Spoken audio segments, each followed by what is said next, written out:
Bonjour à tous. Mais je vois que vous êtes très nombreux à avoir envie d'habiter alternativement. Et donc, c'est bien. Et donc, vous allez nous faire part de vos souhaits, de vos envies, de vos projets. Et voilà, nous vous avons trouvé aujourd'hui plein de gens qui font ça sur le terrain. Hein, vous le savez, aucun des programmes de ce contre-salon n'a été inventé par nous, les organisateurs. Ce ne sont que les remontées du terrain qui vous sont présentées aujourd'hui. Donc ce sont des gens qui ont souhaité vous faire partager leurs initiatives qui sont là. Et les intervenants aujourd'hui sont trois types d'associations, même s'ils sont 5 devant vous. Voilà. Le réseau APA, dans l'ordre HAPA, avec Sophie et Cécile, qui viennent de Bordeaux, à peu près, c'est ça? Voilà. Et habiter de façon participative autrement, c'est ça? Voilà. Ensuite de ça, il y a la plateforme VIP pour Very Important People, hein, qui sont les vieux précaires qui nous viennent de Grenoble et qui ont eux aussi essayé de réfléchir à comment on pouvait habiter quelque part de façon sécurisée quand on devenait vieux, alors que on avait passé une partie de sa vie à avoir des difficultés de logement et des difficultés sociales et financières, et parfois à habiter dans la rue. Donc vous voyez que c'est une initiative tout à fait différente. Et puis, il y a Tristan Robé, que vous connaissez tous, qui vient de sortir un bouquin qui est disponible en librairie, qui s'appelle « Le béguinage solidaire », ou plutôt, lui, il est directeur et président du béguinage solidaire, et son livre s'appelle « Vieillir solidaire ». Vieillir solidaire. Voilà, et il vous expliquera comment on peut vieillir solidaire, c'est-à-dire comment on peut monter un programme de béguinage et comment on peut le faire aboutir. Et puis ensuite de ça, vous pourrez tous évidemment poser des questions. Donc je ne vais pas prendre plus de temps et je passe tout de suite la parole à nos amis de Bordeaux. Qui veulent montrer une petite vidéo pour commencer ou pour finir ?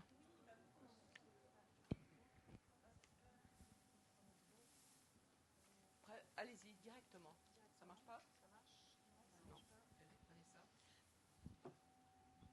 Bonjour, je suis Sophie Audrin, je représente ici le réseau APA, Réseau de l'habitat partagé et accompagné, qui est un réseau national de porteurs de projets d'habitat partagé et accompagné, qui relève du champ de l'habitat inclusif.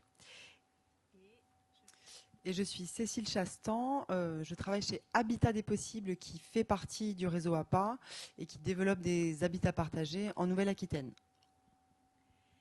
Alors ce qu'on se propose de faire, parce qu'on nous a donné un petit peu de temps, et que c'est de peut-être prendre un petit peu le temps de vous expliquer ce que c'est que l'habitat partagé et accompagné, et quels sont les types de projets que nous accompagnons, que nous essayons de voir émerger, se développer, se pérenniser sur les territoires.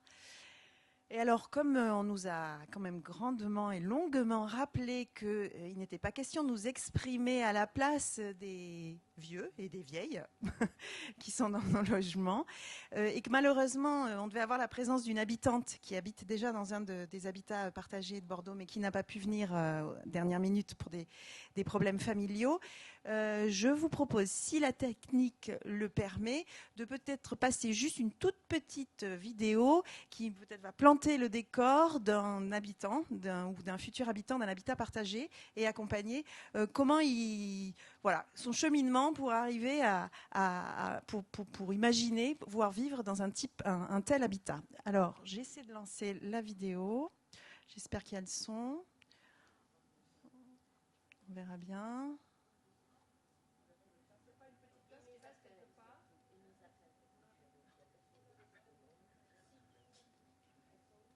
Ah non, ça marche pas. Donc il n'y a pas le son. Bon. Est-ce qu'il y a une aide technique? Il n'y a pas le son. Il y a une chaise là. Une aide technique. Alors parlez, puis moi je vais vous chercher l'aide technique. Ouais. Essayez de ne pas le mettre en plein écran pour que ça marche. Non, je pense pas. Moi, je vais essayer, mais. Non. Est-ce qu'il y aurait le son déjà? Bon, eh ben, écoutez. Je vais vous chercher de l'aide. Voilà. Alors du coup, j'en profite pour vous resituer notre action et ce qu'est l'habitat partagé accompagné. Donc l'habitat partagé accompagné, c'est de l'habitat groupé, sous forme de colocation ou sous forme d'habitat groupé, destiné à des personnes âgées, plus de 60 ans, ou des personnes en situation de handicap, qui relèvent du champ de l'habitat inclusif et qui font le choix de se regrouper pour vivre sereinement et d'accéder à un logement de droit commun. Donc on s'inscrit dans le cadre du logement, on n'est pas dans le cadre de l'hébergement, on n'est pas dans le cadre d'une résidence médico-sociale, on n'est pas placé dans une institution, c'est vraiment du logement de droit commun. Mais donc on a des parties privatives, donc son logement, son studio, son appartement ou sa chambre. Et ces habitants font le choix de mettre en commun des espaces et des ressources pour avoir une vie collective ensemble et pouvoir voilà, continuer à vivre sereinement chez eux, mais avec les autres. Et donc avoir de l'autonomie, de l'indépendance dans et par le groupe avec lequel ils vont vivre. L'habitat partagé et accompagné, c'est aujourd'hui une solution qui est encadrée par une loi, donc qui s'inscrit dans un dispositif de politique publique, de la loi Elan, et qui permet notamment de bénéficier la présence d'un coordinateur ou coordinatrice, facilitateur ou facilitatrice, animateur ou animatrice, selon le titre que l'on veut lui donner. En tout cas, une personne qui est présente une grande partie de son temps dans ces habitats, justement pour coordonner le projet de vie sociale et partagée qui sous-tend la vie que les habitants ont eu envie de construire ensemble. Donc, un habitat individuel avec des temps partagés, des temps collectifs, des espaces communs, mais le tout orchestré, décidé, choisi par les habitants qui ont décidé ensemble de se regrouper. Donc on n'est pas dans le cas d'une résidence-service ou d'une résidence-autonomie dans laquelle vous avez un ensemble de services qui sont proposés à des personnes et ils viennent choisir atelier macramé, atelier ping-pong ou bricolage. C'est eux qui choisissent en fait la façon dont ils ont envie d'articuler leur vie en commun, mais avec l'aide d'une personne à leur côté qui va travailler à leur côté, voilà, pour rendre peut-être les choses plus simples, je suis sur mon... En fait, on peut sortir l'image sur la grande télé et le son sur votre ordi. On va essayer de faire ça. Alors, les habitats partagés et accompagnés, c'est quelque chose qui a toujours existé, en fait, hein, mais qui est revenu sur le devant de la scène et qui est assez récent parce qu'encadré par un dispositif, par la loi Elan et repris par un rapport assez fameux qui est le rapport Pifto et Wolfram dont vous avez peut-être entendu parler, et ce depuis les années 2018, 2019, 2020. Aujourd'hui, l'habitat inclusif, ça reste quelque chose qui est assez, qui n'est pas omniprésent sur l'ensemble des territoires. On est quand même encore dans une niche, on est encore dans quelque chose qui existe par petites touches.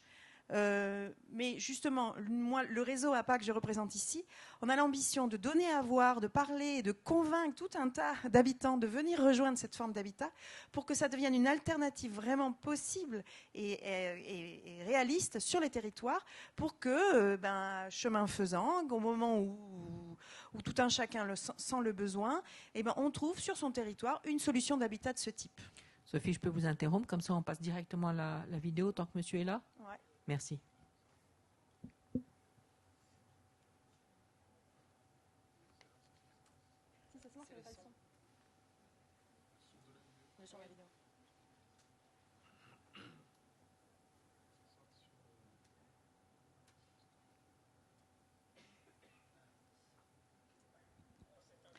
Alors, on repart au début. Et ça sort par là. Dit Dédé, 86 ans et toutes ses dents. Elle, c'est Denise. Elle est partie au ciel, mais elle est toujours présente dans mon cœur. Je lui parle non pas que je perde la tête, mais le silence m'angoisse, la solitude me pèse. Le matin, je mets la radio, j'écoute les infos de 7 heures. Tout juste 7 heures, bon réveil à l'écoute de France Bleu. Les infos de 8 heures. 8 heures, l'heure de la gavotte? Non, l'heure de l'info. Les infos de 12 heures. Le Pays Basque, il est midi. Je vais faire élever pour s'ennuyer car je ne peux plus conduire. Discute avec l'épicier. Bonjour Dédé. Il fait beau aujourd'hui, la boulangère. Bonjour Dédé. Bonjour, il fait beau aujourd'hui. De temps en temps, les enfants me rendent visite. Salut papa, je reste 5 minutes, j'ai yoga à 16h. Salut papa, je reste 5 minutes. J'ai gym à 17h. Salut papa. Bon, je reste pas parce que j'ai piscine après à 18h. Hein? Bon, Denise, je vais préparer le souper. Un soir, je tombe sur un documentaire et c'est la révélation. Ça parlait d'une maison où des seniors vivaient ensemble dans un espace collectif. Le locataire pouvait garder sa sphère privée avec un petit appartement. C'était décidé. La maison partagée, c'est fait pour moi. Immédiatement, j'appelle ma fille. Je lui explique que c'est une solution de logement alternatif destinée aux seniors autonomes. Cela permet de rompre la solitude. Allez, j'ai vu que l'association Gourekin en crée une. Je file de ce pas postuler. Allez ma chérie, nous voilà partis pour une nouvelle aventure. Fini la solitude. On ne peut être heureux sans les autres. L'art de vivre, c'est la relation. Sans relation, il n'y a pas de vie.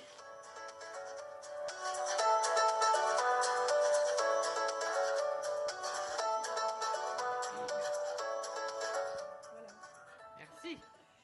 Voilà, c'était une petite introduction. Donc là, c'est illustrer un projet. Là, c'est bon pour maintenant, je crois. Un projet d'habitat partagé et accompagné qui est monté par l'association Gourekin dans le Pays Basque et qui donc est en train de construire avec les habitants tout un cheminement en vue de faire émerger des maisons partagées à Urte et à Asparin, je crois. Voilà. Et donc cette petite vidéo vous illustre finalement ce qui sous-tend le principe de l'habitat partagé et accompagné, c'est que ce sont au départ d'abord des personnes qui émettent le besoin, l'envie de venir vivre dans ce type d'habitat et qui ensuite vont se rapprocher d'un collectif d'habitants, de structures et vont décider ensemble d'imaginer la façon dont ils ont envie de continuer d'avancer, de voir émerger cette solution d'habitat, de venir s'y installer et ensuite de mener la vie avec un collectif, avec, comme le dit André, l'idée que sans relation, en fait, la vie n'a pas du tout la même saveur. Et donc pour tout un tas de raisons, en fait, ce qu'il faut vraiment garder en tête, c'est que l'habitat partagé accompagné, c'est d'abord du domicile, donc c'est vraiment du logement de droit commun, mais c'est éviter d'être à domicile seul, isolé, et c'est tout à la fois être dans un collectif, mais sans que ce collectif soit subi, mais un collectif choisi, qu'on a construit avec les autres, et qui est animé et qui est part et avec lequel on va pouvoir cheminer un moment le plus long possible. Alors, je ne vais pas en dire beaucoup plus, je vais passer la parole à Cécile qui peut témoigner parce qu'elle-même travaille dans un autre habitat.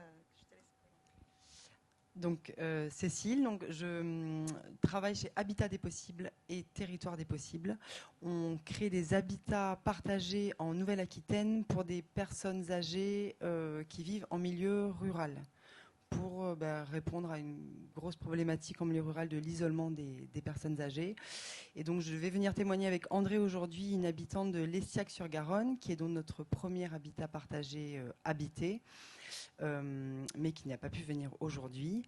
Et alors, ce que je voulais vous dire en complément de ce qu'a dit Sophie, c'est que l'idée vraiment, c'est que ce sont des projets qui sont co-construits en amont avec les habitants et après l'ouverture des habitats, puisque tous les plans et les usages de la maison sont définis et construits par les habitants. Et nous, notre travail, c'est de permettre un dialogue entre les architectes et les habitants pour que ces maisons correspondent vraiment aux besoins et aux attentes des futurs habitants. Et ensuite, une fois la maison ouverte, on vient en appui du groupe et du collectif, voilà, en soutien à la prise de décision ou sur les situations individuelles. Et donc le premier habitat, il a ouvert il y a maintenant 1 an et demi. Et ce qu'on a tous constaté avec les habitants, c'est que, voilà, après une phase un peu lune de miel, on va dire, voilà, la vie de groupe et la vie en collectif, c'est pas évident, surtout pour des personnes qui n'ont pas forcément connu ces situations, à part la cellule familiale ou conjugale, mais voilà, donc on passe ensemble des temps d'illusion et de désillusion, des temps de crise aussi, mais que maintenant, à 1 an et demi de l'ouverture, voilà, où c'est ce qu'il rapporte, hein, que voilà, les personnalités s'affirment un peu plus, les gens se connaissent un peu plus, et que c'est une belle aventure, et que je les trouve moi personnellement extrêmement courageux de se lancer dans un projet collectif comme ça, après des années où souvent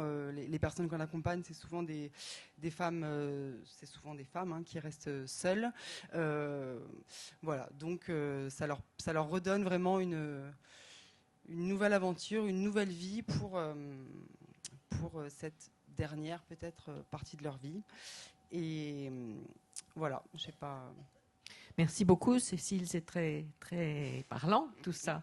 Mais est-ce qu'on peut vous poser des questions un peu précises ? Bien sûr. Bon, ces maisons, il y a combien de personnes dans vos habitats partagés ? Alors, il y a entre 8 et 10 appartements, et alors il y a quelques couples. L'habitat de l'Estiac, par exemple, il y a un couple qui est là, donc on a 9 habitants. Voilà, c'est vraiment l'idée de garder des logements à taille humaine. Donc, ce sont 9 logements individuels. Oui. De combien de mètres carrés à peu près ? 30 mètres carrés à peu près. C'est des petits studios en fait, indépendants, avec une kitchenette, un espace nuit, un espace jour. Donc si les habitants veulent rester chez eux et manger tout seul chez eux, ils le peuvent. Hein. C'est pas comme une colocation. Voilà, les appartements sont vraiment indépendants. Et ensuite, il y a des espaces partagés, mutualisés. Un grand salon, un séjour, une bibliothèque, une chambre d'amis. Voilà, ça va dépendre des projets, puisque, comme je vous l'ai dit, tous les plans et les usages sont définis par les habitants. Donc on a autant de maisons et d'usages que de projets. Oh, mais ça fait très longtemps d'organiser un projet comme ça, c'est-à-dire de le concevoir. Oui. Et ensuite de le porter, et de trouver les financements, et ensuite de le faire construire, etc. Combien de temps ? Alors, on a eu le Covid qui n'a pas aidé à accélérer tout ça, mais par exemple, le projet de l'Estiac, on a mis 4-5 ans entre voilà, l'idée du projet et l'ouverture.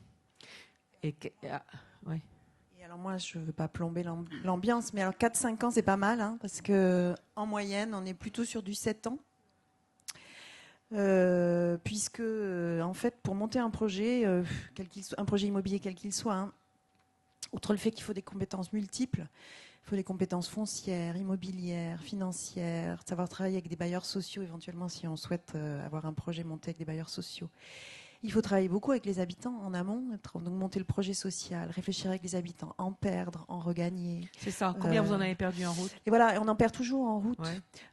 Parce que la vie fait que, parce que c'est trop long, parce qu'un tel se rend compte que finalement c'est pas fait pour lui, parce que une déchirure, une séparation, enfin voilà. Donc il n'y a pas de règle, mais c'est quand même très long, donc il faut anticiper. Et c'est aussi pour ça qu'il y a des porteurs de projets comme Habitat dit possible, comme des structures comme nous rassemblons au sein du réseau APA. C'est aussi pour que ce ne soit pas entièrement porté par les collectifs habitants, mais qu'ils se fassent accompagner Parce que finalement, travailler ensemble, faire du collectif, créer du collectif et ça ne va pas forcément de soi. Et on sait aussi que toutes les communautés, en fait, l'autogestion, ça ne fonctionne que s'il y a des règles et s'il y a un cadre. Et que souvent, il faut un médiateur ou un tiers pour poser ce cadre et poser ces règles. Et que ça permet d'aller plus loin. D'où l'intérêt de se faire accompagner sur ce genre de... Le cadre, c'est quoi? C'est une charte d'habitat ensemble ou c'est quoi? Alors, une fois l'habitat ouvert, effectivement, c'est en général une charte, éventuellement assortie d'un règlement. Ouvert, pas avant. Précédemment, les habitants ont plutôt travaillé sur un projet de vie sociale et partagée ou un avant-projet. Parce qu'en fait, il y a ce qu'on imagine avant d'arriver dans les lieux, puis après, une fois qu'on va arriver dans les lieux, on le retravaille. Il faut vraiment voir. L'habitat, c'est quelque chose de vivant, qui accueille des vivants et quelque chose de vivant, qui va énormément bouger en fonction de qui y habite et de comment vous vous sentez et comment se sentent les habitants au moment où ils y habitent. Il y a des équilibres à un certain moment qui vont être défaits à d'autres parce qu'il y a une avancée en âge, parce qu'il y a une perte de droits, parce qu'il y a une fragilité qu'on n'avait pas décelée, etc. Donc il y a en permanence, il faut en permanence retravailler le projet de vie sociale et partagée. Et vous vous distingueriez des coopératives d'habitants comment? Alors la distinction est assez subtile. Alors déjà en termes de politique publique, ça ne relève pas du même champ des politiques publiques. Donc la coordinatrice de vie sociale et partagée, par exemple, de laquelle je fais mention, fait vraiment écho à une ligne de financement et un dispositif de politique publique bien spécifique qui relève du champ de l'habitat inclusif et pas coopératif. Après, souvent dans les coopératives d'habitants, les habitants sont propriétaires de parts, puisqu'ils sont acteurs de la coopérative. Là, dans l'habitat inclusif, la majorité des habitants sont locataires. Ils détiennent un bail de droit commun, de type bail 89. Et donc, ils sont locataires en titre, pas du tout, pas propriétaires. Ils n'ont pas de part dans une coopérative ou autre. Voilà. Et puis, dans les coopératives d'habitants, plus facilement, les futurs habitants sont impliqués, y compris dans le montage économique, le portage juridique, réfléchissent vraiment dans toute la complétude du projet, alors que dans les projets d'habitat inclusif, on va plutôt mettre l'accent sur réfléchir sur le projet de vie sociale et partagée et comment, à partir du projet de vie sociale et du projet de vie des habitants, adapter l'architecture et le bâti. Mais les habitants vont souvent être mis à l'écart des tracas financiers, juridiques, du portage qui fait la complexité du montage immobilier. Merci beaucoup. Est-ce qu'une ou deux questions, pas plus, parce qu'après on continue et on aura des questions à la fin.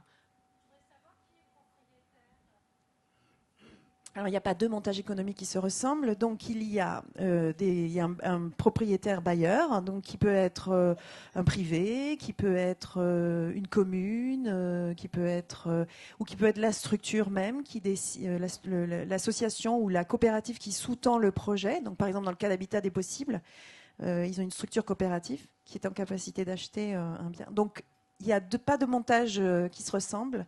Il y a des porteurs de projets qui décident de porter le projet en propre, donc ils sont propriétaires du foncier et propriétaires des lieux.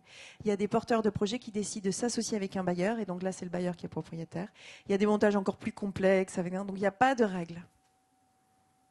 Une autre question? Allez-y. Nous, par exemple, à l'Estiac, la plus jeune a 64 ans et la plus âgée a 92 ans. Donc on a 30 ans d'écart entre les deux habitantes, mais voilà. Pour moi, c'est de l'intergénérationnel. Hein. Oui, tout à fait. Oui, dites-moi. Comment se constituent les groupes? Comment les gens se rencontrent? Alors, en fait, on commence quand le projet naît, d'abord d'une rencontre avec les élus en général. On fait tout un travail de concertation citoyenne, c'est-à-dire qu'on va rencontrer les habitants pour s'assurer d'une part de l'opportunité de créer un habitat dans ce territoire, de la faisabilité. Et donc, on a des réunions régulières d'information avec les habitants. Et du coup, je rebondis sur ce que disait Sophie tout à l'heure. C'est vrai que les projets sont très longs à sortir de terre, mais en même temps, je pense que c'est aussi le temps nécessaire à chacun de faire le cheminement, de vraiment vouloir s'inscrire dans ce type d'habitat qui souvent constitue une vraie rupture par rapport à ce que les gens ont connu avant. Et ensuite, voilà, au fur et à mesure des ateliers, on essaie vraiment de balayer tous les aspects de ce qu'implique comme engagement, comme responsabilisation aussi la vie en habitat partagé. Et le groupe se constitue comme ça petit à petit. Voilà. Et une fois que les habitants sont installés, ensuite, le renouvellement, s'il doit y avoir un renouvellement, se fait par cooptation des habitants, en respectant les critères initiaux. Chez Habitat des Possibles, nous, on propose du logement à des personnes à faibles ressources, donc on a des conditions de ressources en tant que... On fait du logement social, en fait, ce sont des loyers sociaux. Une dernière question, monsieur.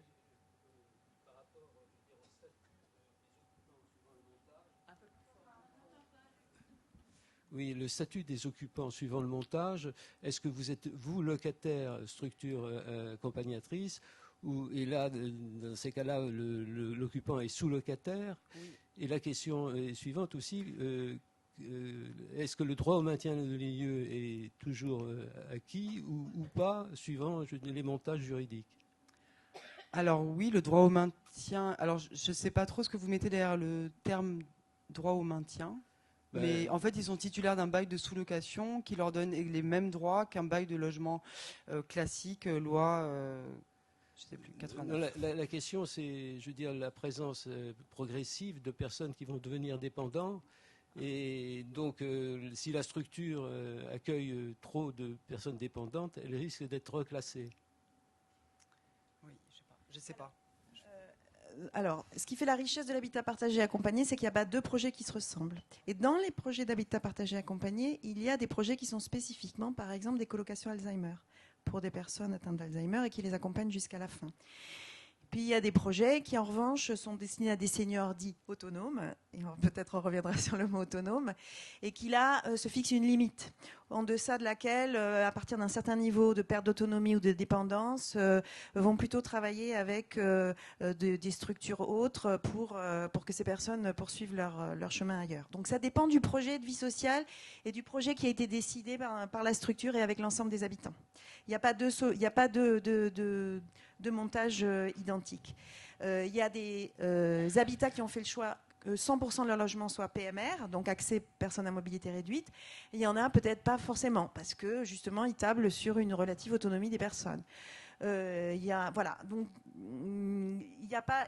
En tout cas, ce n'est pas la loi qui décide si les personnes peuvent y rester ad vitam aeternam ou s'ils doivent être placés ailleurs à partir d'un certain moment. C'est vraiment la façon dont le projet a été imaginé, le projet a été construit. Et ensuite, quant au statut des occupants, ils peuvent, y a tous les cas. Ils peuvent être locataires directs, et donc là, ils contractent directement, par exemple, avec le bailleur. Donc ils sont locataires en titre. Et puis il y a des cas, donc c'est celui que tu viens de citer, où ils sont sous-locataires, parce qu'effectivement, c'est l'association porteuse du projet de vie sociale qui est le bailleur en titre. Bon, c'est des subtilités, mais ça reste des locataires. Merci. Alors on va passer au... Allez, Charlotte et Eric, on vous passe la parole. Bonjour, donc moi je suis Charlotte Dubowetsky, je suis chargée de mission à la plateforme Vieillissement et Précarité. On appartient au Relais aux Anames, qui est une association iséroise qui fait de l'hébergement, du logement et de l'accompagnement pour des personnes en situation de précarité et isolement. Bonjour, je me présente, je m'appelle Eric, je suis résident en pension de famille depuis 11 ans. Donc, pour commencer, on va vous présenter rapidement ce que c'est qu'une pension de famille. Il s'agit d'un lieu de vie où on peut être chez soi sans durée de temps. C'est-à-dire qu'on a chacun un logement individuel et qu'il y a des espaces communs, jardin, cuisine, salle à manger, et des temps collectifs conviviaux. Il y a entre 15 et 30 habitants dans la pension de famille. C'est vraiment des lieux à taille humaine. Avec les années, on crée des liens forts entre nous. Ça devient une famille, quoi. En plus des résidents, il y a des personnes qui nous suivent, des hôtes de pension, de famille. La plupart sont des travailleurs sociaux. Ils ne sont pas là le week-end et les soirées, mais un système d'astreinte est mis en place au niveau associatif. Nous avons une infirmière coordinatrice, mais la plupart des structures n'en ont pas. Les habitants des pensions de famille passent par des commissions d'admission. Le critère principal, c'est l'isolement. Mais après, peuvent s'ajouter des difficultés d'argent, de santé et d'addiction. Il n'y a pas de critère d'âge chez nous. On peut rentrer jeune en pension de famille. Et nous, les résidents, on veut y vieillir et y vivre jusqu'à la fin de nos jours. Je repasse la parole à Charlotte. Et du coup, il y a quelques années, on s'est intéressé à la question du vieillissement en pension de famille parce que comme c'est du logement pérenne, il y a des personnes qui sont là depuis 15 ans et de fait, qui vieillissent dans les murs de la pension de famille et du fait des parcours souvent chaotiques, des passages à la rue, des addictions, des retards de soins, il y a un vieillissement prématuré. Et du coup, la question s'est posée de fait puisque les personnes étaient là dans les murs avec cette question qui arrivait. Et on s'est rendu compte que malgré la volonté des personnes de rester jusqu'au bout chez eux à la pension de famille, c'était pas si évident que ça puisse se faire parce que vous avez posé la question des limites tout à l'heure. Et nous, dans le social, ça n'a pas du tout été pensé. À aucun moment, on parle ni du vieillissement, ni de la fin de vie. Enfin, c'est quelque chose qui n'existe pas.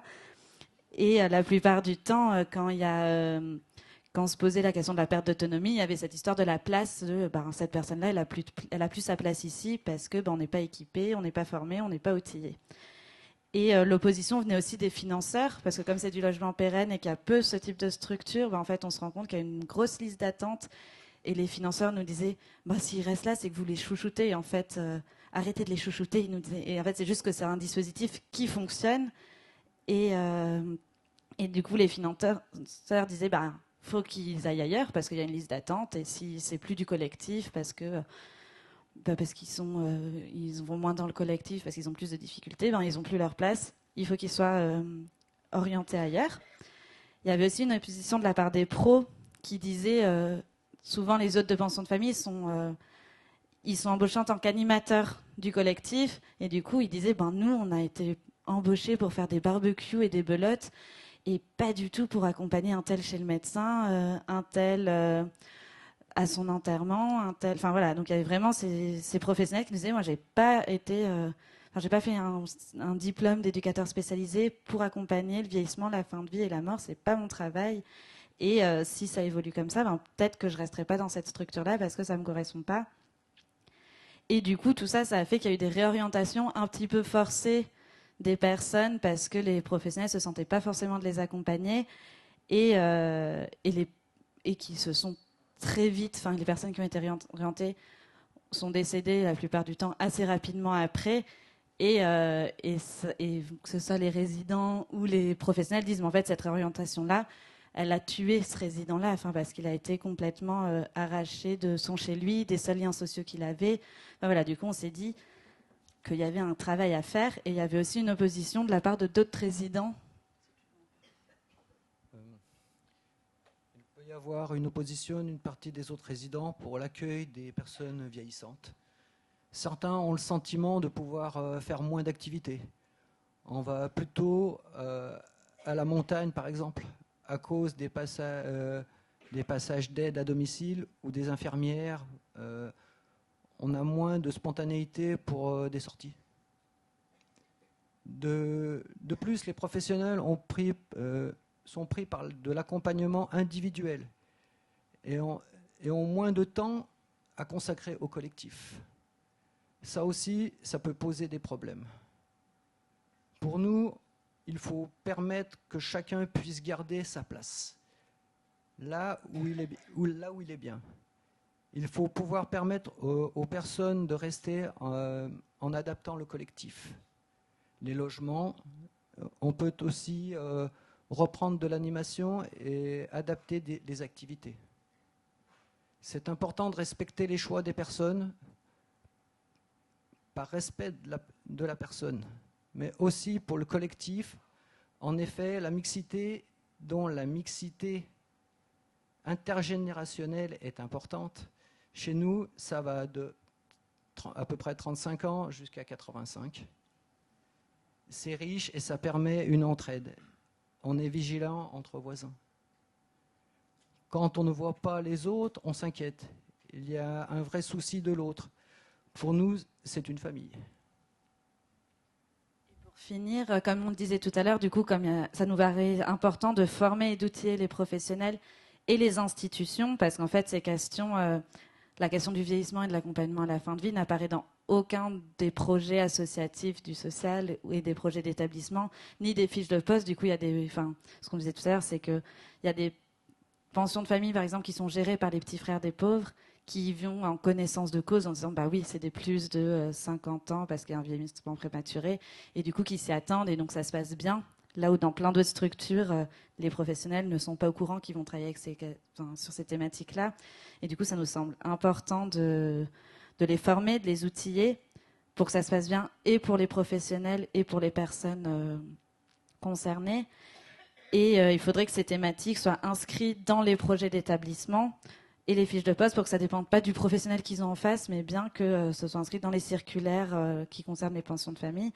Et on a un gros point de vigilance aussi, c'est que la pension de famille, par défaut, devient un peu la seule structure du social qui accueille des personnes âgées ou vieillissantes, et que ça pose problème aussi parce que ils veulent créer des pensions de famille exclusivement pour des personnes âgées, et que c'est pas la solution non plus, parce que comme disait Eric, en intergénérationnel, c'est hyper riche dans ces structures, et que pour certaines des personnes qu'on accueille, le passage à la retraite leur permet de revenir dans une norme, puisque pour la plupart ils touchent le RSA et que là ils se disent waouh, c'est bon, comme tout le monde on est retraité, et du coup recloisonner à nouveau ce public-là, nous il nous semble en tout cas que c'est pas une bonne idée. Et que, inversement, c'est des structures aussi qui ne coûtent pas cher à l'État. Nous, on est financé à 18 € par jour par place. Et du coup, c'est la structure du social qui a le vent en poupe parce que ça coûte pas cher et que ça fonctionne bien. Et qu'il ne faudrait pas que ça devienne la maison de retraite bas coût pour les précaires, parce que ce n'est pas non plus la solution. Et voilà, et du coup, nous, on pense qu'il faut adapter les structures aux personnes qui y sont, et pas l'inverse, leur demander à chaque fois de rentrer dans le moule et dans la case pour aller d'une structure à une autre. Voilà, merci beaucoup pour votre écoute. Bon, merci beaucoup. Moi, je ne connaissais pas du tout ce système-là des pensions de famille, d'une part, et d'autre part, je ne savais pas du tout que vous vous étiez transformé récemment pour pouvoir continuer à accueillir les gens jusque la fin, et y compris dans leur grand vieillissement. Donc vraiment, c'est super de vous connaître et de connaître ces initiatives. Ça fait combien d'années que vous avez fait ce switch? Alors, nous, on se questionne sur ces thématiques depuis 2015. La plateforme Vieillissement et Précarité, on l'a créée en 2019. Et nous, quand on a commencé, il y avait peu de réponses. La question ne se posait pas vraiment. En fait, c'était vraiment dans l'angle mort des politiques publiques. Et ça remonte vraiment du terrain, un peu de partout. Du coup, il y a des grosses fédérations qui s'en emparent. Par exemple, la Fédération des acteurs de la solidarité, la Fondation Abbé Pierre, la FEAP. Il y a vraiment toutes ces fédérations-là qui commencent à s'en emparer, et de plus en plus. Mais quand vous dites nous, c'est qui? Nous, au niveau du Relais aux Anames, notre petite association. C'est quoi le Relais aux Anames? C'est une association? Oui. Alors. D'accord. Et donc c'est pas toutes les pensions de famille, c'est juste celle-là. Ça a commencé par le Relais aux Anames, et après nous on est beaucoup en lien avec la Fondation Abbé Pierre qui fédère un réseau de pensions de famille au niveau national, et du coup il y a des directives qui commencent à tomber sur cette question-là pour que les personnes puissent vieillir là où elles veulent. Et l'autre question que j'aurais, c'est est-ce que vous vous intéressez que aux gens qui sont dans les pensions de famille, ou est-ce que vous essayez aussi d'apporter cette aide jusqu'à la fin de la vie à des personnes qui peut-être habitent à la rue du fait de leur précarité? Oui, alors du coup, nous on a commencé vraiment sur les pensions de famille parce qu'il y avait cette problématique de logement pérenne, et on s'est vite rendu compte que ça touchait tout le secteur du social, que ce soit le champ de la précarité ou pas. Il y a le champ du handicap aussi où les mêmes questions se posent. Et du coup, on travaille aussi avec des centres d'hébergement et de réinsertion sociale, des accueils de jour, les lits halte soins santé, les lits d'accueil médicalisés, des structures qui font des maraudes auprès direct des personnes à la rue. Et vous travaillez avec ces structures-là pour l'accompagnement de la grande vieillesse et de la fin de vie. Oui. Et même après, aussi de la mort, on est beaucoup en lien avec le collectif Mort de rue. Et pour que leur volonté, leurs droits soient respectés vraiment jusqu'au bout, jusqu'aux conditions des obsèques. Super.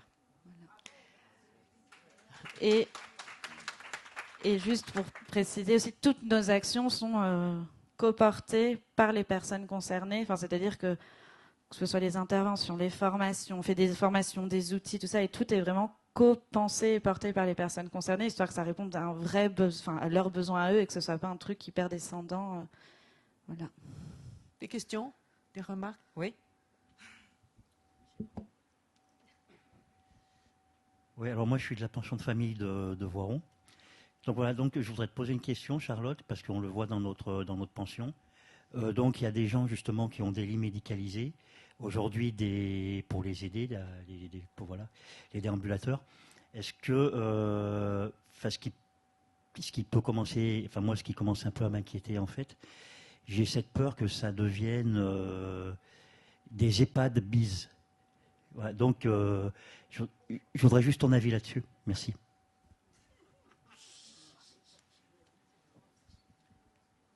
C'est comme dans l'habitat partagé et accompagné. Hein. Il y en a qui aiment et puis d'autres qui n'aiment pas la différence, quoi.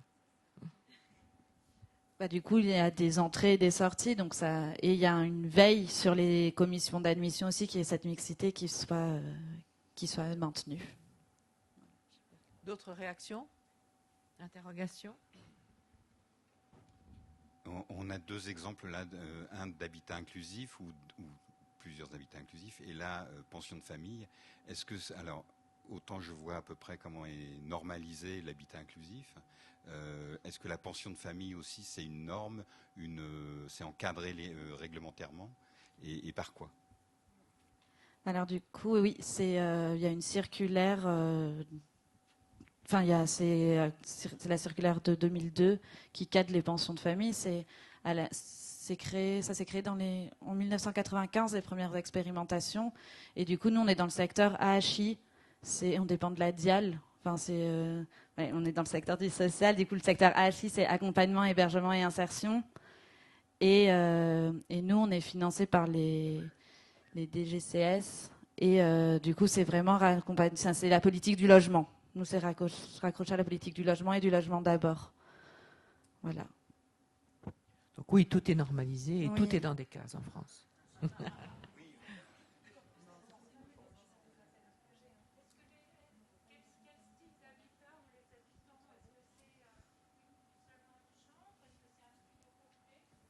Non, l'appartement, le mien fait à peu près 30 mètres carrés. J'ai une cuisine. On a des lieux, comme j'ai dit, des lieux communs entre nous. Bah, le logement, le mien, bah oui, est tout à fait normal. J'ai une cuisine, j'ai une salle à manger, j'ai de quoi accueillir mon fils. Voilà.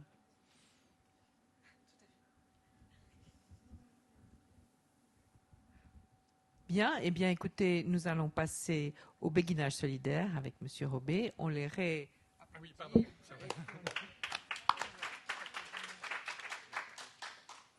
Oui, merci pour ce beau témoignage qui nous dit qu'il y a encore du travail à faire. Alors, pour vous présenter ce que nous faisons, j'ai envie de vous donner 3 témoignages. Le premier, c'est une habitante du béguinage solidaire de Valognes qui l'autre jour nous a dit « Je réalise que habiter ici, c'est accepter de continuer à grandir ».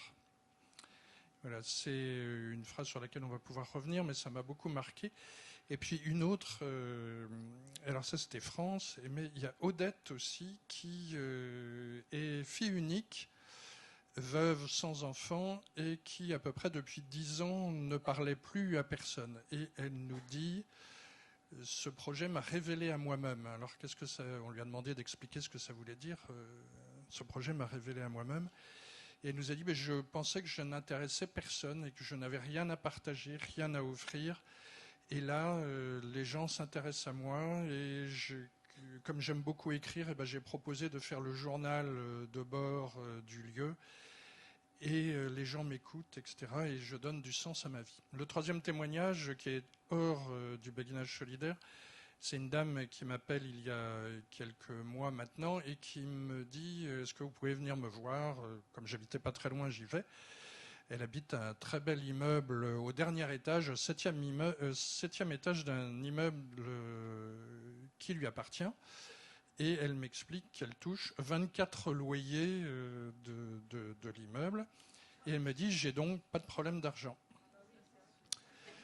Mais, me dit-elle, voilà, j'ai 73 ans, il y a 3 ans, je suis tombé malade, cancer du sein, j'ai appelé mes 2 garçons.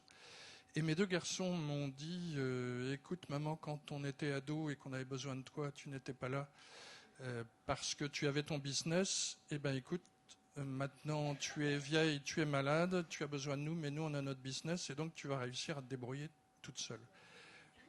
Pourquoi est-ce que je vous parle d'elle? C'est parce que ça veut dire que ce que nous faisons, et c'était vraiment intéressant, c'est pas du logement. En réalité, cette dame, elle avait tout l'or du monde qu'il lui fallait, un très beau logement, magnifique, avec vue sur mer, etc. Mais elle m'a dit, je crève de solitude. Et donc, ce qui est intéressant, c'est que vous avez entendu dans ce témoignage qu'on n'a pour ainsi dire pas parlé, enfin, vous avez posé la question pratique de dire, c'est comment? Mais nos projets, eh bien, ça n'est pas du logement, c'est un projet de vie qui s'appuie sur du logement. C'est vraiment totalement différent. Nous, au début, on a voulu faire du logement. Et en plus, on a voulu faire du logement pour les vieux. Et donc, on avait des tas d'idées sur la taille maximum. Il ne fallait pas que ce soit plus de 30 mètres carrés. Parce que les vieux, c'est paresseux, parce que ça n'aime pas faire le ménage, etc. Puis un jour, on s'est dit, interrogeons-les. Et puis là, on s'est mis à rencontrer des dizaines et des centaines de personnes qui nous ont dit, ben moi je veux accueillir ma petite fille. Moi, il y a un monsieur qui m'a dit, et je ne savais pas ce que c'était, qui m'a dit je veux une souillarde. Et j'ai cru qu'il me disait qu'il voulait une petite amie, mais c'était en fait c'était juste un cellier. Ça m'a rassuré. Et puis là, ils nous ont dit aussi, enfin une dame un jour nous a dit, moi ce que vous faites, ça sert à rien. Ces questions de dire la hauteur de la prise, etc., j'en ai rien à faire. Ce que je veux savoir, c'est est-ce que je peux encore être utile à quelqu'un? Et une dame plus âgée, en mettant sa main sur sa joue, nous a dit, moi ma question c'est est-ce que je peux encore être aimé? Et donc notre projet, il a évolué. Alors en plus, on a rajouté depuis la magnifique crise Covid, on a rajouté être libre. Pour le coup, nous avons fait évoluer notre réflexion en disant le béguinage solidaire, ça n'est pas du logement, c'est un projet de vie, c'est un tiers-lieu où vont prendre naissance des projets intergénérationnels et où habitent des retraités et des personnes extraordinaires. C'est-à-dire que là où nous avons nos projets pour l'instant, systématiquement, une association nous tombe dessus et nous dit nous, on a un problème parce que nos travailleurs en ESAT, etc., n'ont pas de solution de logement. Quand on a vu où habitaient leurs travailleurs, on s'est dit qu'il fallait faire quelque chose. Et donc, par exemple, à Valogne, nous avons 26 logements, 22 loués par des personnes qui ont plus de 60 ans, et puis 4 qui sont loués par des travailleurs en ESAT. Voilà, donc un lieu où il y a des projets qui se passent, des projets aussi du quartier ou de la ville qui rentrent dans le lieu et qui sont vraiment intergénérationnels, et où habitent dans des T2 et des T3 principalement, mais on a aussi 2 studios en l'occurrence, mais pour des raisons plus d'aménagement du bâtiment que nous avons restauré. Et des espaces de partage, j'oublie de le dire, c'est vraiment important, salon, atelier cuisine, jardin nourricier, ça c'est une dimension très importante qu'au début j'ai un peu ignorée.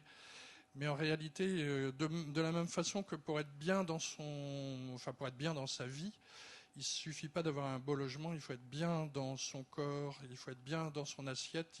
Et le lien à la terre est extrêmement important parce que quand on met en place un projet de jardin, comme nous tenons à l'appeler, c'est-à-dire nourricier, eh bien on remet les mains dans la terre dans le temps qui passe, et puis on fait une belle action avec les enfants des écoles, etc., ou du quartier, pour de la transmission de savoir, parce qu'en réalité, on se rend compte que les jeunes enfants, ils ne savent plus du tout comment pousse une tomate, une patate, etc., et que donc là, c'est valorisant pour les habitants de leur transmettre. Et un atelier de bricolage, alors à Valogne, il n'est pas encore réalisé parce qu'on manquait un peu de sous, parce que ça coûte tout ça. Mais on va l'année prochaine construire l'atelier de bricolage avec une association fantastique qui s'appelle l'Outil en main et que vous connaissez peut-être pour certains d'entre vous, c'est une association d'anciens professionnels des métiers manuels qui, le mercredi après-midi et le samedi, transmettent leur savoir à des grands-enfants ou des adolescents. Voilà. Donc, nous sommes une association à but non lucratif et nous sommes des ouvriers de projets locaux. C'est-à-dire que nous n'allons pas voir une collectivité en disant « Tiens, chez vous, on pourrait faire un truc et ce sera comme ça ». Les collectivités nous appellent, on les rencontre. Si la mairie est vraiment engagée dans la démarche, nous menons tout un processus qui a été très bien évoqué avant moi sur la nécessité de le faire, les besoins, les attentes, une faisabilité architecturale. Et à partir de ce moment-là, la municipalité décide ou non, en lien avec les associations locales, de monter le projet. Voilà. Nous n'avons pas de forme de montage de projet. Il y a quelques années, comme nous n'arrivions pas à convaincre les bailleurs sociaux, au bord de la dépression nerveuse, nous avons monté ce qu'on appelle une foncière solidaire, c'est-à-dire que nous invitons toutes les personnes qui sont sensibles au sujet, il y en a dans la salle, à participer en apportant une part de leur épargne. Ils ont de la chance de payer des impôts, ils ont une petite économie d'impôts. Et puis, au bout de 7 ans, ils peuvent la récupérer. Ça nous permet de constituer les fonds propres et de lever des emprunts, etc.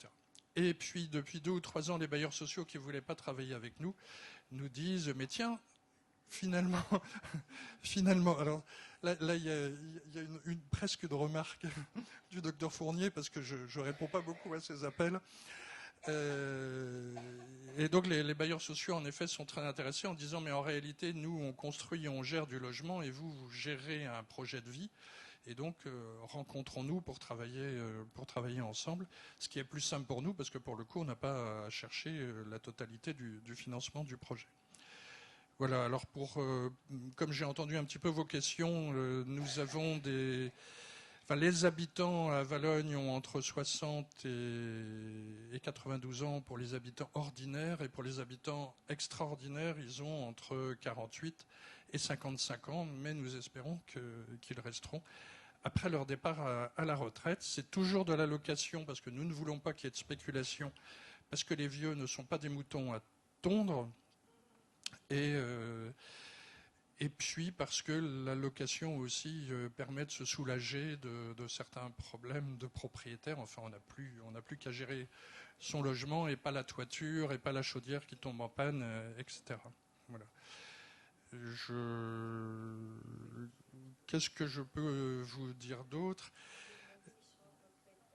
Alors les loyers, en réalité, ça dépend si vous comptez le dessous de table qui m'est donné.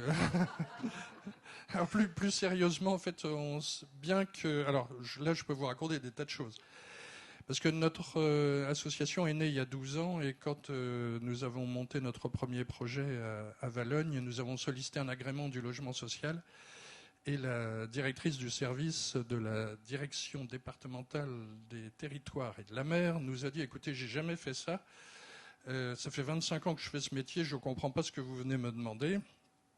Et donc c'est non, vous n'aurez pas d'agrément du logement social. » Ça a provoqué une cascade de problèmes complètement inouïs.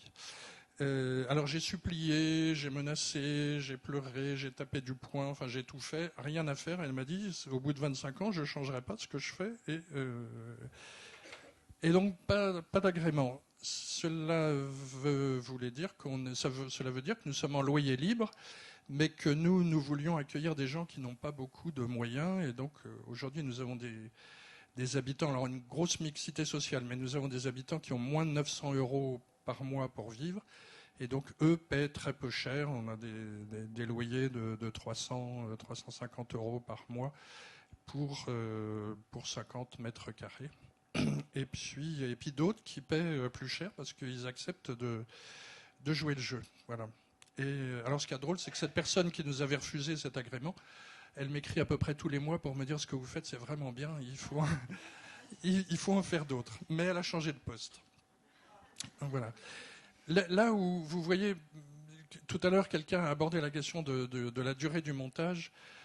Nous avons eu notre permis de construire, et puis là, la CARSAT nous a fait un prêt sur 30 ans à taux zéro de 1,5 million. C'est un projet au total de 4,6 millions. Un prêt à taux zéro de 30 ans, c'est un cadeau colossal. Et la CARSAT nous dit oui, mais on va vous donner cet argent-là, on va vous le prêter, mais il faut que la collectivité garantisse le prêt. Donc on dit à la mairie et au département, s'il vous plaît. Et là, ils disent, ah ben non, vous n'avez pas d'agrément du logement social, donc pas de garantie. Pour le coup, en gros, le projet tombait carrément à l'eau, parce qu'on savait derrière qu'on ne pourrait pas faire des loyers faibles. Et donc nous avons mis 1 an à nous battre comme des chiffonniers avec tout le monde, en fait avec le soutien de la mairie et du département. Il n'y avait pas de solution. Il se trouve que par chance, l'État a lancé un appel à manifestation d'intérêt dans le cadre d'un programme Petite Ville de demain, dont nous avons été lauréats. Le fait d'être lauréat nous permettait d'être bénéficiaires d'un prêt de la Banque des Territoires. Et pour le coup, le fait d'avoir un prêt de la Banque des Territoires permettait aux collectivités de garantir le prêt. Enfin, vous voyez les embûches que l'on a quotidiennement. Il n'en demeure pas moins que le premier bénéficiaire de notre projet, c'est l'État, parce que malgré tout, la TVA, alors on a aussi bien travaillé parce qu'on était en rénovation, donc on a pu avoir une TVA réduite sur la partie de la rénovation. Mais sur les 10 maisons que nous avons construites, c'est une TVA à 20, alors qu'elle aurait dû être à 10 si on avait eu, ou à 5,5 si on avait eu l'agrément du logement social. Donc vous voyez, le premier bénéficiaire du béguinage solidaire de Valognes, c'est l'État. Mais ça a aussi privé les habitants qui pouvaient y prétendre aux APL. Donc hier, je suis intervenu dans une préfecture où j'ai dit ce que je pensais de l'État et des obstacles qu'il met. Alors il y a les discours d'un côté et puis il y a la réalité. Ça, c'était la réalité.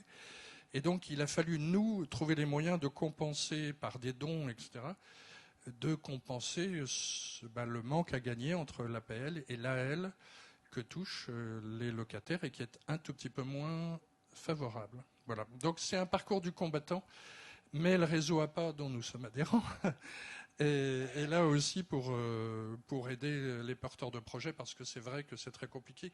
1 an de perdu sur le montage du projet, c'est-à-dire qu'on a dit aux entreprises on ne peut pas commencer le chantier, et qu'il a fallu le commencer 1 an plus tard, et que les futurs habitants qui faisaient partie du groupe de ce qu'on appelle le béguinage solidaire hors les murs, ils nous disaient mais qu'est-ce que vous faites ?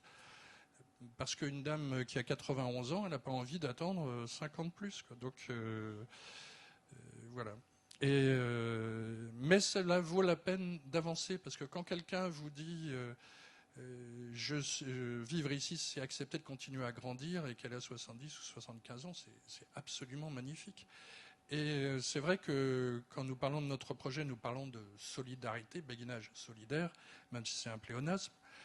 Et le mois dernier, j'y ai passé 3 jours où j'ai bien mangé, parce que les habitants aiment bien quand on vient leur préparer des bonnes choses, etc. Et je me suis rendu compte qu'en réalité, c'est pas de la solidarité, c'est de la fraternité qui s'est créée. C'est-à-dire qu'il y a des gens qui ont vraiment des fragilités et que le groupe vient compenser naturellement ces fragilités en se disant peut-être, alors je crois généreusement, mais peut-être aussi avec l'idée que quand ce sera leur tour, ils seront heureux de bénéficier de ce soutien du groupe. D'où l'importance d'ailleurs d'avoir des gens de générations différentes, parce que quand on vieillit, eh bien les fragilités vont probablement s'accroître, quoique Janine la doyenne, c'est elle qui est la première à l'atelier de sport adapté. Il faut savoir que c'est pas nous qui l'avons proposé, ce sont les habitants qui ont dit tiens, si on faisait du sport adapté. Nous, on ne propose rien en fait. On a une salariée qui s'appelle la présence bienveillante et qui dans la loi doit s'appeler accompagnatrice ou je ne sais plus quoi.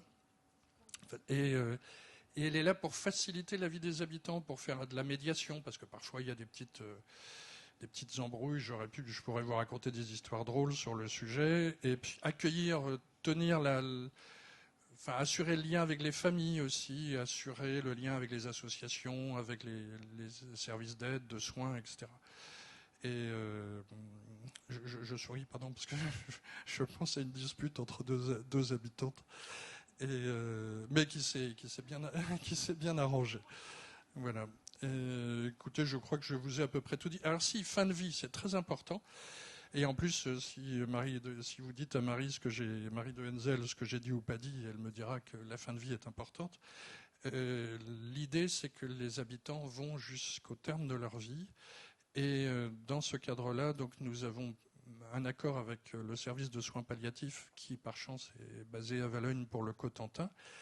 Et nous travaillons avec la SFAP, la Société française d'accompagnement et de soins palliatifs, pour développer des projets dans le cadre de la future loi, puisque en compensation de la loi sur l'euthanasie, il y aura peut-être une création de maisons un petit peu différentes. Voilà, donc on essaie d'anticiper ce sujet.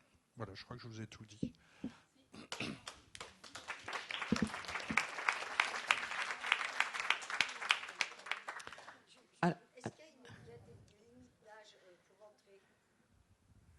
Alors la limite d'âge, c'est 61 ans. Enfin, je plaisante. Non, mais il n'y a pas de limite d'âge. Alors il n'y a pas de plancher, pas de plafond. Le critère, c'est adhérer au projet. Quand quelqu'un nous appelle et nous dit « Est-ce que vous avez un T2 ?» Non, on n'a pas de T2. Quand quelqu'un nous dit est-ce qu'on peut venir vivre le projet de vie? Oui, vous pouvez, et vous aurez accès à un T2 ou à un T3. Et donc, il n'y a pas de limite d'âge. Cela étant dit, quand les gens me disent, ça m'agace un peu, me disent j'ai 75 ans et j'y ai réfléchi pour dans 10 ans, ça m'agace. Il y a un stand, je ne sais plus lequel, où il y a un panneau très bien où en gros il dit y penser plus tôt. Oui, c'est pas la veille de sa mort qu'il faut se dire tiens, je vais aller vivre un projet de vie. Bon.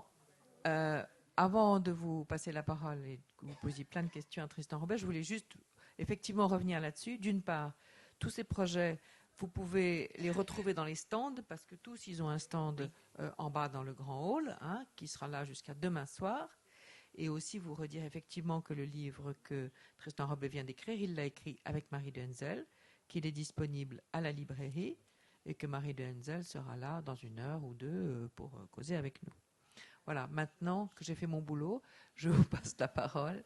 Dites-moi, madame.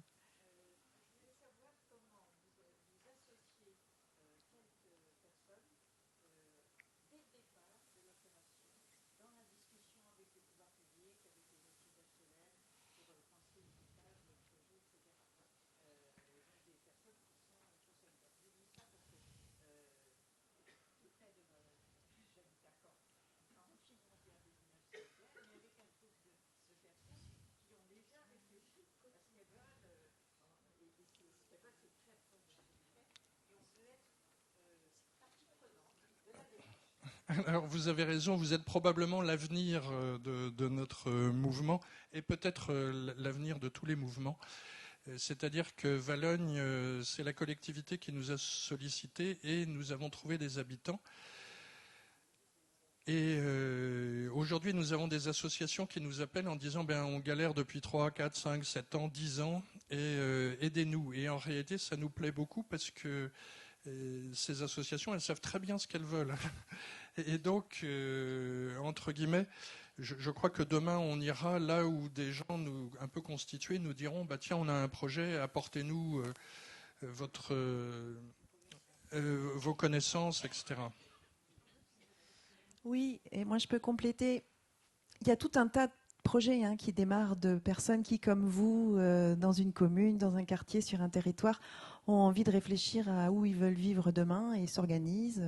Alors en général, c'est d'abord 1, 2 personnes qui se connaissent, et puis après un collectif, et puis ils se montent en association, et puis bon an, mal an, ils commencent à aller taper à des portes, et puis se structurer, et puis faire venir d'autres parties prenantes, donc aller se rapprocher d'un bailleur, se rapprocher d'un élu, aller taper. Et il y a beaucoup d'histoires qui commencent comme ça. Voilà, ça fait partie de la réalité. Donc, alors après, voilà, il faut beaucoup de temps, de persuasion. Il faut savoir s'entourer. Il faut aller taper à des bonnes portes. Faut aller voir d'autres collectifs pour voir par quel bout ils sont, petits bouts de la lorgnette, ils sont rentrés, comment ils se sont structurés. À un moment aussi, il faut certainement penser à se faire accompagner. Parce que voilà, ça prend du temps, parce qu'on est obligé de reprendre une activité professionnelle, ou au contraire on a un pépin, etc.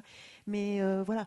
Et nous, au sein du réseau APA, ce qu'on aime à dire, c'est que une des toutes premières choses par lesquelles il faut commencer, c'est justement construire ce collectif et se structurer autour du collectif. Parce que ce sont finalement les habitants, les futurs habitants, ou en tout cas des personnes qui leur sont proches, parce que le temps fait que ce n'est pas forcément ceux qui sont au début de l'histoire qui ensuite emménageront dans l'habitant, mais en tout cas que ce sont les principaux intéressés qui soient au départ à l'origine de l'initiative pour pouvoir rendre les choses concrètes conformément à ce que vous avez imaginé comme besoin, comme envie, comme possibilité. Sur les territoires, les élus sont à l'écoute des collectifs citoyens. Pas tous. Non, mais on connaît beaucoup de territoires où les... Oui, non, mais vous avez raison. Mais il y a beaucoup de territoires où, notamment en ruralité, où justement, ils ne trouvent pas de collectif en capacité de porter le projet. Et eux, élus, ils n'ont pas le temps parce qu'ils ont une activité professionnelle en plus de leur activité d'élu, ou les techniciens sont débordés, etc. Et donc, le fait d'avoir un collectif, c'est vu comme un plus. Mais certainement pas partout. Ah bon.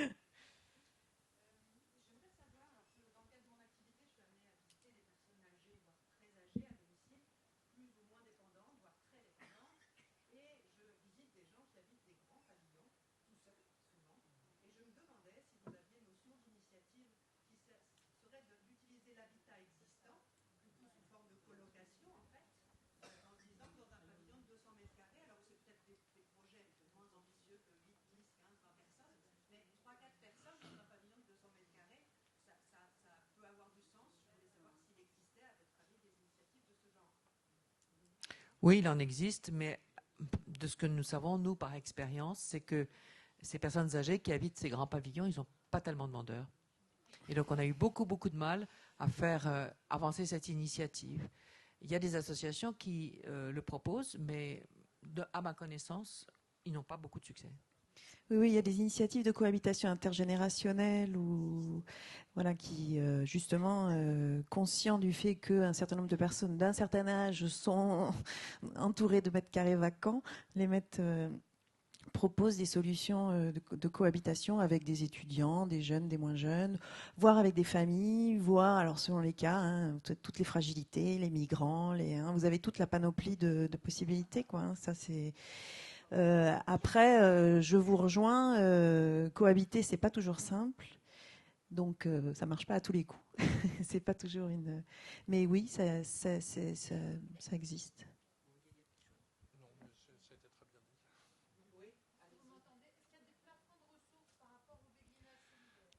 Alors, c'est une question compliquée.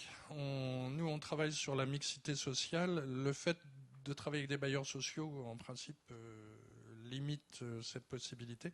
À Valionne, on a un couple de professeurs de faculté qui ont des très très gros moyens et qui sont par ailleurs généreux pour d'autres.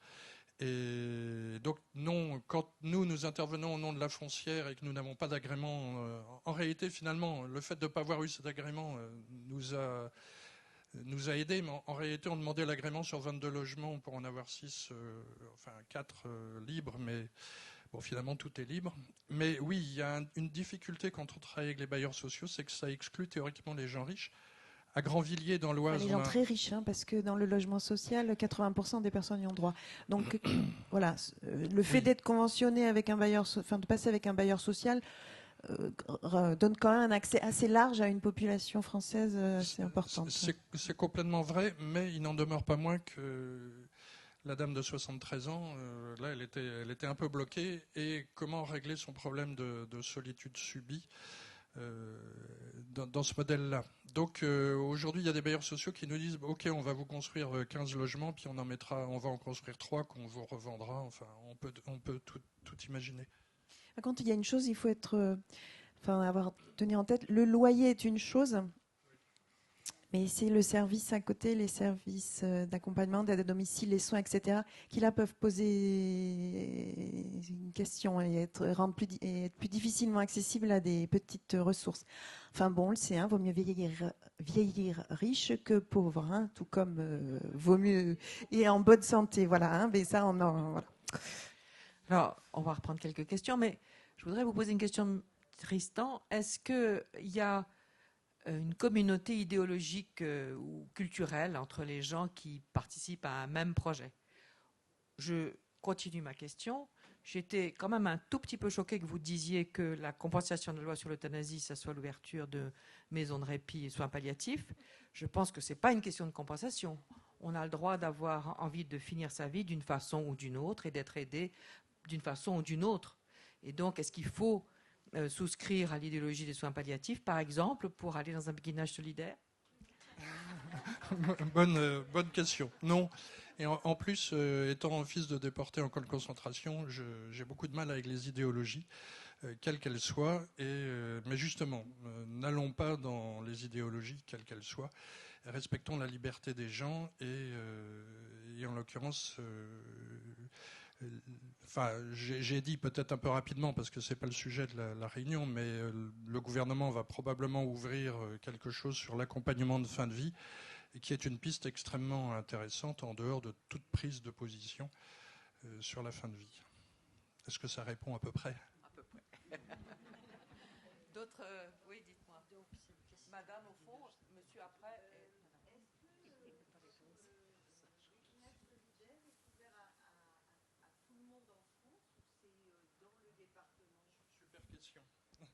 Merci, c'est une très bonne question. Nous, on travaille pour les indigènes, entre guillemets, c'est-à-dire que, c'est un peu une provocation de dire ça, mais si on travaille à Valognes, c'est pour les gens du Cotentin. Si on travaille en Vendée, à Luçon, c'est pour les gens de Luçon. À Grandvilliers, dans l'Oise, où on construit en bois paillé terre crue, un projet hyper écolo, c'est pour les habitants de Grandvilliers. Mais là, vous voyez, typiquement, on est allé sur un projet très social, donc ce qu'on appelle le PLAI, et un peu de PLUS, enfin bon, c'est un peu du détail, mais pour aller vers une population qui a très peu de ressources, parce que c'est un bourg rural.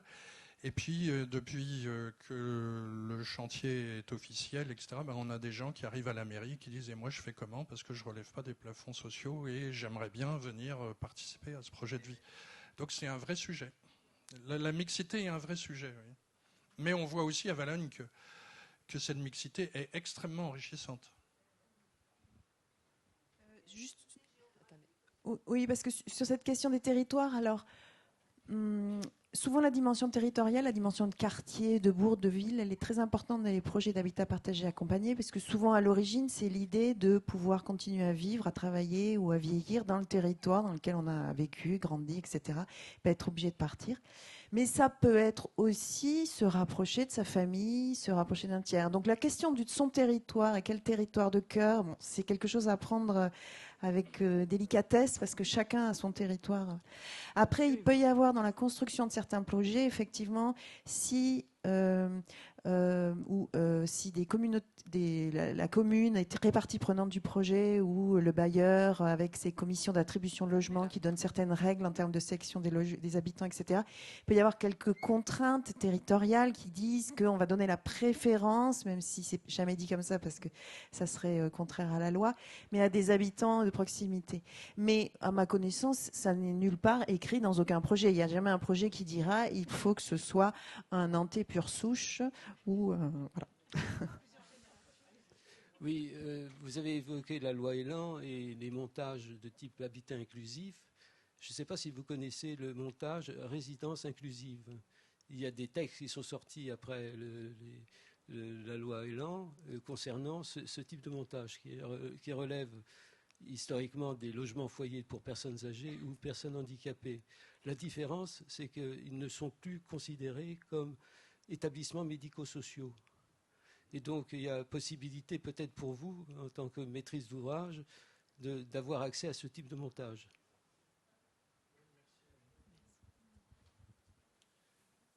Oui, alors vous avez raison, nous on est du logement, enfin on fait du logement ordinaire.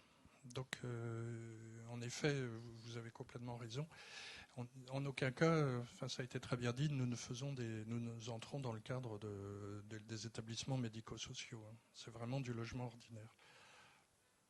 Je crois qu'il va falloir qu'on s'arrête dans 2 minutes. Alors, je prends peut-être une question importante ou deux, si c'est vraiment nécessaire, et puis on arrête. Je ne sais pas si elle est importante, mais c'est pour le financement. Est-ce qu'il y a une part de financement privé dans vos structures mécénat, beaucoup de fondations, Des fondations comme la fondation de Abbé Pierre, Petit Frère des Pauvres, Fondation de France, et du mécénat d'entreprise, sans doute à terme, parce que il faut quand même, c'est beaucoup d'argent à réunir, donc financement privé, et, entre autres.